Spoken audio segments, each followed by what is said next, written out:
बड़ी खबरें, मुख्य समाचार और ताजा तरीन हेडलाइंस के साथ मैं गोपाल मिश्रा हाजिर हूँ लेकर आज का अखबार। सुन लिया, समझो, पढ़ लिया। दोस्तों, आज तारीख है 27 अगस्त 2020 और दिन है गुरुवार। आज की लेटेस्ट न्यूज अपडेट्स में हम जानेंगे जेईई परीक्षाओं को टालने के लिए विपक्ष हुआ एकजुट। गोदरेज ने अपने सभी साबुन सेगमेंट से फेयर शब्द हटाने का लिया निर्णय। लियोनेल मेसी का स्पेनिश फुटबॉल क्लब बार्सिलोना छोड़ना हुआ तय। नारकोटिक्स कंट्रोल ब्यूरो ने रिया चक्रवर्ती समेत 5 लोगों पर किया केस दर्ज। और ऐसी ही तमाम बड़ी खबरों पर डालेंगे नजर। तो चलिए फटाफट शुरुआत करते हैं आज के रोचक तथ्य के साथ।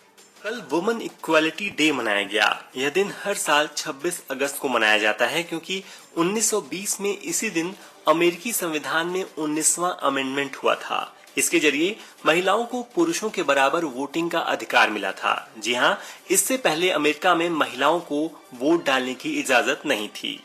अब सुनते हैं देश दुनिया राजनीति की सभी बड़ी खबरें। कोरोना के दौर में नीट परीक्षाओं को टालने के मुद्दे पर सोनिया गांधी ने 7 गैर एनडीए राज्यों के मुख्यमंत्रियों के साथ बैठक की। इन मुख्यमंत्रियों ने सोनिया से कहा कि जेईई नीट टालने के लिए सुप्रीम कोर्ट जाना चाहिए। सोनिया गांधी ने कहा कि हमें केंद्र सरकार के खिलाफ मिलकर काम करना होगा। पश्चिम बंगाल की मुख्यमंत्री ममता बनर्जी ने कहा कि छात्रों की जिंदगी के साथ खिलवाड़ नहीं होना चाहिए। महाराष्ट्र के मुख्यमंत्री उद्धव ठाकरे ने कहा, हमें यह तय करना होगा कि केंद्र सरकार से डरना है या लड़ना है। इनके अलावा बैठक में राजस्थान के मुख्यमंत्री अशोक गहलोत, छत्तीसगढ़ के मुख्यमंत्री भूपेश सिंह बघेल, पंजाब के मुख्यमंत्री कैप्टन अमरिंदर सिंह, पुडुचेरी के मुख्यमंत्री वेलू नारायण सामी और झारखंड के मुख्यमंत्री हेमंत सोरेन शामिल हुए। बैठक में राज्यों के बकाया गुड्स एंड सर्विसेज टैक्स यानी जीएसटी पर भी चर्चा हुई। आज का अखबार सुन रहे सभी श्रोताओं से मेरा निवेदन है कि रोज की बड़ी खबरों को सुनने के लिए कृपया हमारे चैनल अच्छी खबर को जरूर फॉलो करें और नोटिफिकेशंस पाने के लिए बेल आइकन पर टैप कर दें। तो चलिए अब बढ़ते हैं अगली खबर की तरफ। देश में कोरोना मरीजों की संख्या 32,80,000 को पार कर गई है। साथ ही मरने वालों का आंकड़ा भी अब 60,000 को पार कर गया है। बुधवार को 980 संक्रमितों की मौत हुई। इस बीच पंजाब के मुख्यमंत्री कैप्टन अमरिंदर सिंह ने बताया कि पंजाब विधानसभा सत्र शुरू होने से 2 दिन पहले तक राज्य के 4 मंत्री और 20 विधायक कोरोना संक्रमित पाए गए हैं। महाराष्ट्र सरकार ने स्टेट पब्लिक सर्विस कमीशन की ओर से आयोजित होने वाली सभी परीक्षाओं को टाल दिया है। पश्चिम बंगाल सरकार ने राज्य में 7, 11 और 12 सितंबर को टोटल लॉकडाउन लगाने का ऐलान किया है। दिल्ली के मुख्यमंत्री अरविंद केजरीवाल ने बुधवार को माना कि दिल्ली में केस बढ़ रहे हैं और इससे निपटने के लिए टेस्ट को बढ़ाने का फैसला लिया गया है। दुनिया में कोरोना वायरस के अब तक 2,41,07,000 मामले सामने आ चुके हैं और 8,24,548 लोगों की मौत हो चुकी है। मालदीव के पूर्व राष्ट्रपति मौमून अब्दुल गयूम संक्रमित मिले हैं। ब्राजील के राष्ट्रपति जायर बोल्सोनारो के बेटे और सांसद फ्लैवियो बोल्सोनारो संक्रमित पाए गए हैं। ब्रिटेन के प्रधानमंत्री बोरिस जॉनसन इंग्लैंड के स्कूल में बच्चों के लिए मास्क जरूरी करने के फैसले से पलट गए, यानी अब स्कूल में मास्क लगाना जरूरी नहीं होगा। पुलवामा आतंकी हमले में नेशनल इन्वेस्टिगेशन एजेंसी एनआईए की चार्जशीट में टेरर फंडिंग को लेकर बड़ा खुलासा हुआ है। फरवरी 2019 में आतंकी हमले को अंजाम देने के लिए जैश-ए-मोहम्मद यानी जेईएम चीफ मसूद अजहर के भतीजे मोहम्मद उमर फारूक को उसके पाकिस्तान के बैंक अकाउंट में 10 लाख रुपए मिले थे। एनआईए ने जांच में पाया कि पाकिस्तानी करेंसी में 10 लाख रुपए फारूक के 3 बैंक अकाउंट्स में जमा किए गए थे। लॉकडाउन पीरियड में लोन मोरेटोरियम मामले में सुप्रीम कोर्ट ने केंद्र सरकार को फटकार लगाते हुए 7 दिन में हलफनामा देकर ब्याज माफी की गुंजाइश पर स्थिति साफ करने को कहा है। कोर्ट ने बुधवार को कहा कि लोगों की परेशानियों की चिंता छोड़कर आप सिर्फ बिजनेस के बारे में नहीं सोच सकते। 2015 की टॉपर आईएएस ऑफिसर टीना डाबी अपने नाम के फर्जी फेसबुक पेज से परेशान हैं। उन्होंने ऐसे 10 फेक आईडी के खिलाफ पुलिस में शिकायत दर्ज की है। इन फेसबुक पेजेस पर आईएएस बनने के टिप्स और उनके फोटो शेयर किए जा रहे हैं। पुलिस ने आईटी एक्ट के तहत मामला दर्ज कर लिया है। सीमा विवाद को लेकर चीन के साथ जारी तनाव के बीच श्रीलंका से भारत के लिए अच्छी खबर आई है। श्रीलंका ने कहा है कि वो अपनी नई विदेश नीति के तौर पर इंडिया फर्स्ट अप्रोच ही अपनाएगा। श्रीलंका के विदेश सचिव जयनाथ कोलम्बेज ने कहा, श्रीलंका में चीन की बढ़ती मौजूदगी हमारे लिए चिंता का विषय है। यहाँ तक कि राष्ट्रपति राजपक्षे भी इंडिया फर्स्ट के पक्ष में हैं। अमेरिका और चीन के बीच एक बार फिर तेजी से तनाव बढ़ गया है। चीन का आरोप है कि अमेरिका के 2 एडवांस्ड U-2 स्पाई प्लेन्स ने पिछले दिनों उसकी सीमा में घुसकर मिलिट्री ड्रिल को रिकॉर्ड किया। अमेरिका ने चीन के आरोप का खंडन तो नहीं किया, लेकिन कहा हमने किसी नियम को नहीं तोड़ा। चीन और पाकिस्तान मिलकर घातक जैविक हथियार तैयार कर रहे हैं। चीन पाकिस्तान इकोनॉमिक कॉरिडोर CPEC की आड़ में इसे अंजाम दिया जा रहा है। यह काम पिछले 5 सालों से चल रहा है। कोरोना वायरस के बाद चर्चा में आए वुहान इंस्टीट्यूट ऑफ वायरोलॉजी को इस काम की जिम्मेदारी सौंपी गई है। ऑस्ट्रेलिया की वेबसाइट क्लार्कसोन ने यह दावा किया है। अब सुनते हैं बिजनेस वर्ल्ड की लेटेस्ट न्यूज। बुधवार को कारोबार के तीसरे दिन BSE और निफ्टी बढ़त के साथ बंद हुए। कारोबार के अंत में BSE 230 अंक ऊपर 39,073 पर और निफ्टी 78 पॉइंट ऊपर 11,551 पर बंद हुआ। फरवरी के बाद पहली बार सेंसेक्स 39,000 के ऊपर बंद होने में कामयाब हो पाया। अभी तक आपने तरह तरह के रिटेल बीमा पॉलिसीज के बारे में सुना होगा, लेकिन भारत में पहली बार अब पालतू कुत्तों के लिए भी बीमा पॉलिसी मिल सकेगी। अग्रणी general insurance company Bajaj Allianz ने इस तरह की पहली रिटेल पॉलिसी लॉन्च की है। यह पॉलिसी कुत्तों की 3 महीने से लेकर 10 साल, इसका प्रीमियम 300 रुपए से शुरू होगा। दिग्गज कंज्यूमर कंपनी गोदरेज ने अपने सभी साबुन सेगमेंट से फेयर शब्द हटाने का निर्णय लिया है।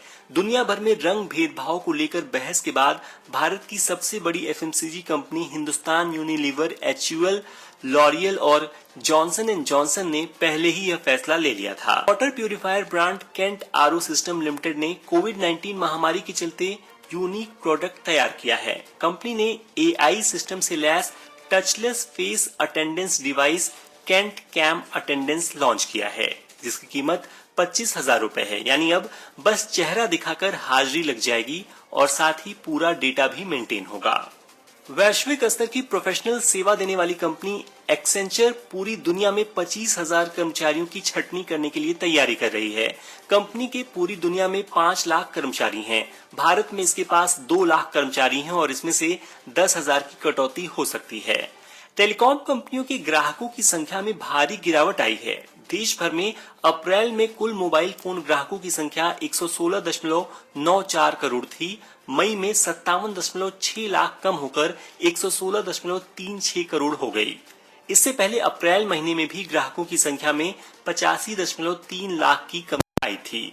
इसमें सबसे ज्यादा नुकसान वोडाफोन आइडिया और एयरटेल को हुआ है। हालांकि जियो के ग्राहकों की संख्या बढ़ी है। अब सुनते हैं खेल जगत के मुख्य समाचार। UAE में 6 दिन का क्वारंटाइन पीरियड पूरा करने के बाद किंग्स 11 पंजाब और राजस्थान रॉयल्स के खिलाड़ियों ने बुधवार शाम से प्रैक्टिस शुरू कर दी। दोनों टीमों के खिलाड़ियों की 3 कोरोना रिपोर्ट नेगेटिव आ चुकी है। पंजाब और राजस्थान की टीमें बीते गुरुवार को UAE पहुंची थीं। अर्जेंटीना के स्टार स्ट्राइकर लियोनेल मेसी का स्पेनिश फुटबॉल क्लब बार्सिलोना को छोड़ना तय हो गया है। क्लब ने मंगलवार को यह पुष्टि करते हुए कहा कि मेसी ने कार्रवाई आगे बढ़ाने के लिए मैनेजमेंट को दस्तावेज भी भेज दिए हैं। यह घोषणा बार्सिलोना की अब तक की सबसे बड़ी हार के 11 दिन बाद हुई है। 15 अगस्त को ही चैंपियंस लीग के क्वार्टर फाइनल में जर्मनी के क्लब बायर्न म्यूनिख ने बार्सिलोना को 8-2 से हरा दिया था। पाकिस्तान क्रिकेट बोर्ड PCB ने पूर्व स्पिनर सकलैन मुश्ताक को 15 अगस्त को रिटायर हुए पूर्व भारतीय कप्तान महेंद्र सिंह धोनी की तारीफ करने पर फटकार लगाई है। मुश्ताक ने अपने YouTube चैनल पर वीडियो पोस्ट कर धोनी को महान क्रिकेटर और खेल का सच्चा राजदूत बताया था। दिलाया कि वह बोर्ड के कर्मचारी हैं और YouTube चैनल नहीं चला सकते। दोस्तों, आगे बढ़ने से पहले आपसे एक छोटी सी रिक्वेस्ट करना चाहूंगा कि आज का अखबार एक distraction free informative news show है, इसलिए प्लीज इसे अपने WhatsApp ग्रुप्स में जरूर शेयर करें और हमें अधिक से अधिक लोगों तक पहुंचने में मदद करें। तो चलिए अब सुनते हैं मनोरंजन जगत की कुछ बड़ी खबरें। नारकोटिक्स कंट्रोल ब्यूरो NCB ने बुधवार को रिया चक्रवर्ती समेत 5 लोगों पर केस दर्ज कर लिया है। NCB ने NDPS एक्ट के तहत रिया, सुशांत के house manager Samuel Miranda, business manager Shruti Modi, Jaya Saha और एक अन्य के खिलाफ केस दर्ज किया है। दरअसल प्रवर्तन निदेशालय ने रिया के मोबाइल से डिलीट हुए कुछ चैट्स एक्सेस किए थे और इन्हें NCB को सौंपा गया था। इन चैट्स में रिया की ड्रग्स को लेकर कई लोगों से बातचीत सामने आई है। उधर CBI भी लगातार मामले की तह तक पहुंचने की कोशिश कर रही है। CBI ने कल सुशांत के फ्लैटमेट सिद्धार्थ पिठानी, कुक नीरज सिंह और वॉचमैन से पूछताछ की। इसके अलावा 2 पुलिसकर्मियों से भी सवाल जवाब किए गए। दूसरी तरफ महाराष्ट्र मानवाधिकार आयोग ने कपूर अस्पताल और मुंबई पुलिस को नोटिस भेजा है। इसमें रिया चक्रवर्ती को मॉर्चुरी में जाने की इजाजत देने पर सवाल उठाए गए हैं।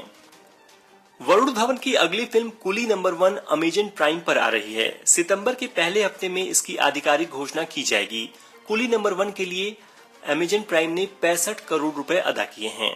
कंगना रनौत को अब सुशांत के परिवार का भी सपोर्ट मिल रहा है। सुशांत की बहन श्वेता सिंह कीर्ति ने उनकी तारीफ भी की थी। इसके बाद रिया की व्हाट्सएप चैट सामने आने के बाद इस केस में रिया की ड्रग्स कंपनी का खुलासा हुआ है। इसके बाद कंगना ने एक और स्टैंड लिया है। उन्होंने अपने ट्विटर हैंडल पर लिखा, अगर नारकोटिक्स ब्यूरो बॉलीवुड में आया तो कई ए लिस्टर्स की गर्दन फंसेगी। मोस्ट वांटेड भगोड़े दाऊद इब्राहिम का नाम इन दिनों पाकिस्तान की प्रमुख फिल्म अभिनेत्री ग्लैमरस गर्ल मेहविश हयात के साथ जुड़ रहा है। उसने अपने दबदबे के चलते हयात को कई फिल्मों में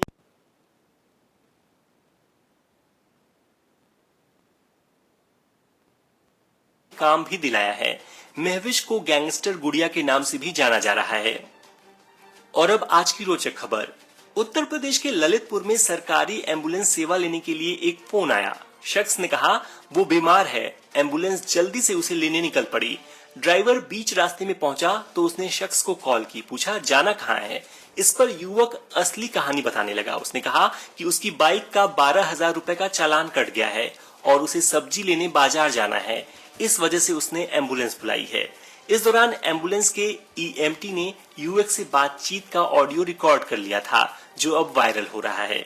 तो दोस्तों, ये हो गई आज के प्रमुख समाचार पत्रों में छपी ताजा तरीन खबरें। अब समय है कल पूछे गए प्रश्न का उत्तर देने का। कल मैंने पूछा था, किस राज्य ने कोरोना के कारण मौत होने पर पत्रकारों के परिवारों को 10 लाख रुपए देने की घोषणा की है? पंजाब, बिहार या केरला? सही जवाब है पंजाब। जिन्होंने भी सही उत्तर दिया उन्हें बधाई। और अब आज का सवाल है कि पुडुचेरी के मुख्यमंत्री का नाम क्या है? ए शिबू सोरेन, बी वी नारायणसामी या सी एन रंगास्वामी? कृपया कमेंट के माध्यम से अपना उत्तर जरूर दें। आज का अखबार अंत तक सुनने के लिए आपका बहुत बहुत धन्यवाद।